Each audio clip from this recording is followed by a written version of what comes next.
You keep asking God for signs, but He has already verified them. You keep praying, Lord, is this him? Is this her? However, the solution has previously appeared 3, 4, and 5 times. The question is no longer, is this the person? The point is, why are you still hesitant to trust what God has already said? If you're in a situation where you recognize the indications, yet something inside you still refuses, still have questions, still looking for one more proof that this message would reveal the true source of the problem. Because the barrier between you and this promise isn't a lack of spiritual guidance. It's your own disbelief masquerading as wisdom. You know who I'm talking about. That individual that will never leave your thoughts, no matter how hard you attempt to divert yourself. The person who appears in your dreams at a frequency that cannot be coincidence. The person you find yourself praying for without realizing it, interceding as if they were already in your life. The person who crosses your path at such precise periods that your spirit sees God's hand in organizing each meeting. The signals had already appeared in dreams that provided unfathomable calm, as well as prayers in which God revealed that person's heart to you, in encounters that defy the logic of coincidence, in confirmations from individuals who had no idea what you were praying for, and even in the stillness when you stopped forcing and just felt a supernatural assurance that something bigger was occurring. But your mind keeps whispering, what if I'm interpreting this wrong? What if my heart is only manufacturing illusions? What if I notice indications when there aren't any? And it is when you return to God, seeking for one more confirmation, sign, or evidence that you are not mistaken. But let me ask you a question that will hurt. How many confirmations do you need before you trust what God has already established? How many indicators are enough to persuade someone who has decided to doubt? The problem is not a lack of confirmation. The difficulty is that an unhealed emotional wound within you is impeding your ability to accept divine revelation via simple faith. You are being careful. You are disbelieving, and there is a significant distinction between spiritual insight and fear masquerading as caution. I simply want to make sure. I only need one more indication to affirm. God recognizes me. He understands that I need more clarity. These sentences emanate from your mouth, but your heart is truly screaming, I am afraid of being hurt again. You refer to caution as skepticism clothed up in spirituality. You claim you're waiting for more indications, but deep down, you're looking for a promise that you won't suffer, that you won't be rejected, and that you won't be humiliated for giving yourself to something that wasn't genuine. But this is the truth that will set you free. Faith never comes with human promises. It comes with heavenly certainty. When Abraham left his homeland, God did not provide him a comprehensive map. When Moses went to Pharaoh, God did not guarantee that it would be simple. When Peter stepped out of the boat to walk on the water, Jesus did not promise he would not sink if he doubted. Faith means trusting what God has revealed. Even when the conditions have not yet coincided, it is important to believe what he said, even if your previous experience indicates that you could be mistaken. It's walking with spiritual assurance. Even if your reasoning mind cannot comprehend how everything will come into place, your uncertainties are not their prisons. It is not prudent to doubt what God has already proven. You are letting previous tragedies to shape your current faith. You are not seeking direction if you keep asking for additional signs. You are seeking for means to avoid having to entirely trust God. The most terrible aspect is that God honors your disbelief. He is waiting for you to psychologically comprehend what he has already established publicly. He is waiting for you to repair the scars that are keeping you from believing simply. God fulfilled Gideon's request for confirmation with the fleece, which he revealed clearly. When he asked again, he reversed the sign. God granted it again, not because Gideon was clever, but because God is gracious toward our human frailty. Not because it was required, but because God's love is infinitely patient with our hesitant faith. If God keeps showing you the same person in dreams, petitions, experiences, confirmations, and via other people, it is not because he is repetitious. It's because he is patient with your refusal to accept what he's already determined. He doesn't need to prove anything else. But he loves you enough to keep confirming until your heart is ready to believe unconditionally. Each new indication you receive does not mean God is changing his mind or testing you. It's God saying, I understand you're afraid. I understand you've been hurt before. So, I'll keep speaking until you get the guts to believe God communicates through grace. But your resistance to believe is already delaying what he intends to release. The repeating of indications is not intended to justify your uncertainty. It is to help you overcome your disbelief. If your doubts do not protect you, it postpones the blessing. Here's a fact that few pastors dare to say. Your disbelief is delaying God's plan for your life.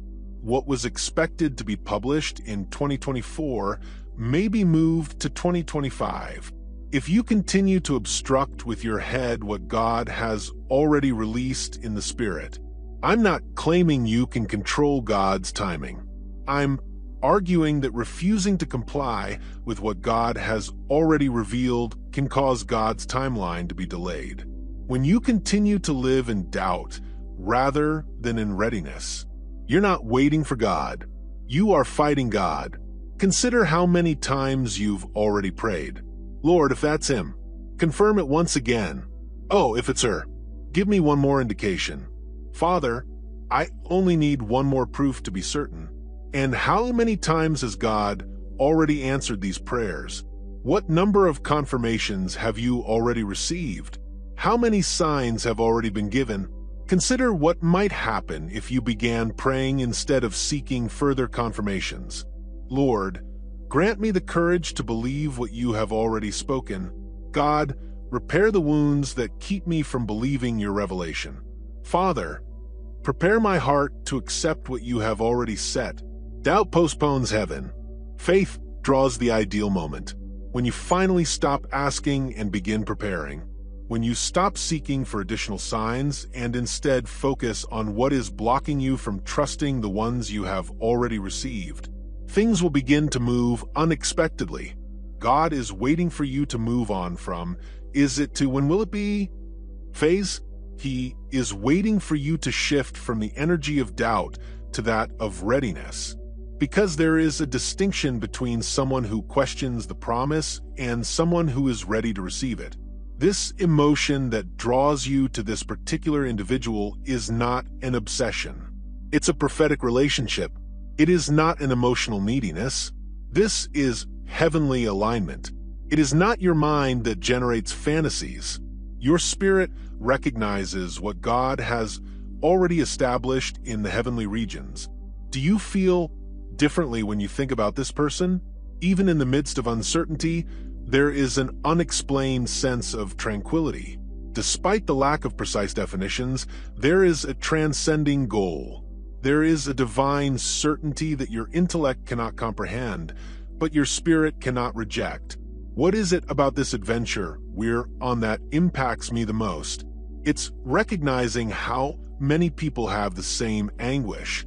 The dread of falling in love again, of being receptive to receiving what God has already verified.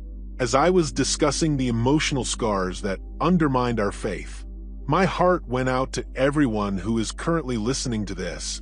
That is why I have planned something really unique for you. A comprehensive tutorial on how to attract and recognize true love. It contains a peaceful and compassionate route for healing the traumas that keep you from believing heavenly confirmations. I made this present with all my heart. I'm thinking about every broken heart that needs to learn to believe again. It is included in the first pinned comment. If it's meant for you, you'll know. This occurs because when God ordains a relationship, He first establishes the spiritual bond. He seeds the insight in the heart before making the scenario a reality. He causes you to meet in the spirit before meeting in the physical. And this connection is so genuine, deep, and unique that your soul knows something your intellect has yet to completely comprehend. But here's what is sabotaging everything. You are allowing previous traumas to influence current insights. Rejection experiences shut out heavenly affirmations. Traumas from earlier relationships distort divine indications, while fears of abandonment create resistance to what God desires to release. And that is why your own healing is so important in this process. It's not only about identifying the appropriate individual. It is about being emotionally, spiritually, and mentally ready to receive the love that God has planned for your life. It is important that you be healed enough to not ruin the blessing when it occurs. God will not send someone into your life just so you may cast your fears upon them. He will not link you with your divine destiny, allowing you to destroy everything with your unhealed wounds. He will work on you first, preparing and healing you so that when the manifestation occurs, you are ready to honor and defend what He has built. This preparation you're going through right now is not punishment. It represents empowerment. It's not a delay. It's an alignment. God is not making you wait out of cruelty. God is preparing you to avoid failure due to immaturity, what He intends to liberate via love. The moment has arrived to make a decisive decision. Will you keep living in the energy of doubt, always asking questions and requesting further verification, always seeking for new indicators? Or will you shift to the energy of preparedness, trusting what God has already shown and arranging yourself to receive what He is about to release? Because while you're doubting, God is arranging, questioning, and aligning situations while you're looking for additional evidence.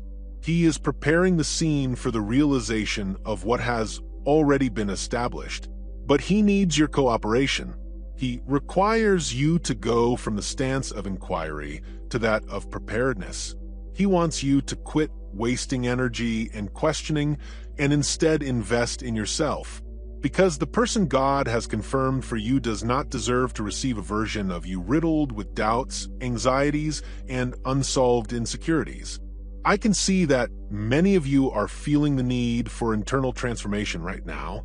If you're ready to quit undermining God's blessings with unhealed wounds, know that I've developed a step-by-step method for transforming this anguish into self-love, and being really prepared for the love God is orchestrating.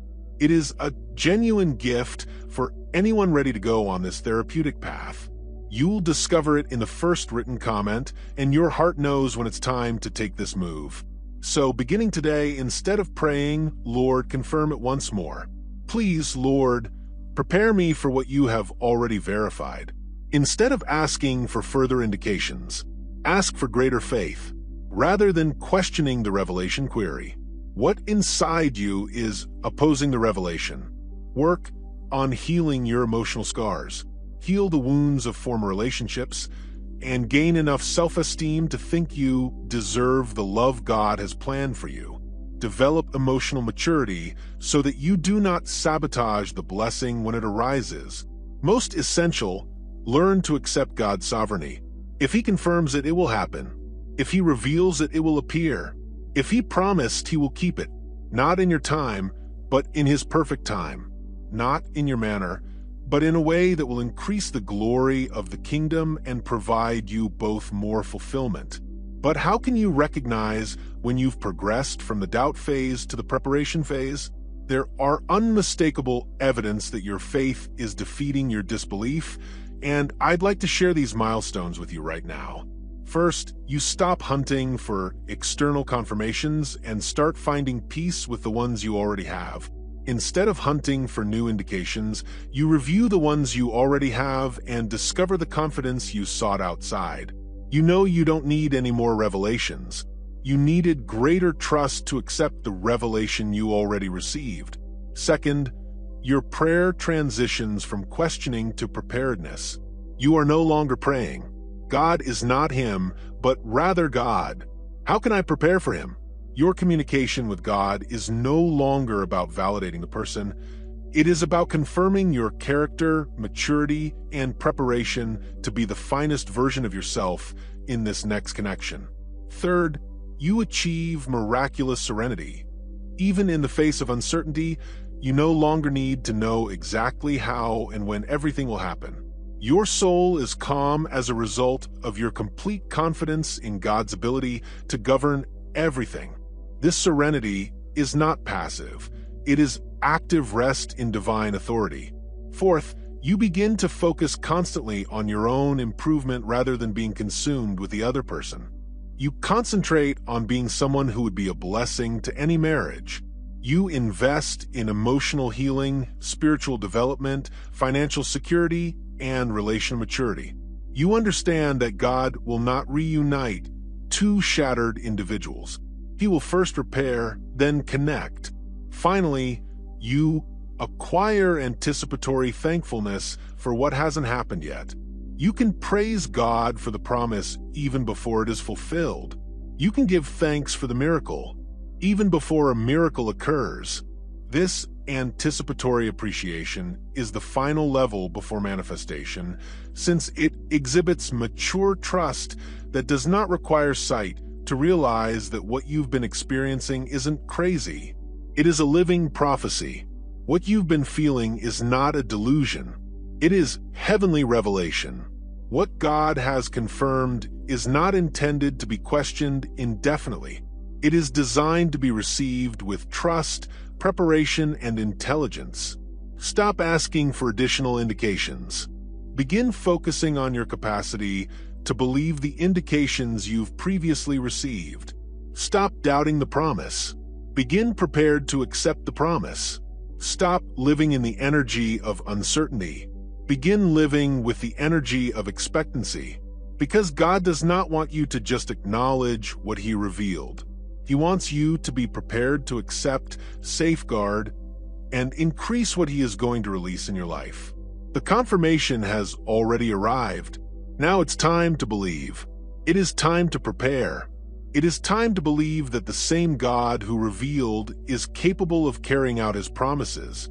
How many more times will God have to reaffirm what He has previously said until you choose to actually believe? If this message impacted your heart and you see the need to stop questioning and begin preparing right now in the comments, "I'm ready to stop doubting.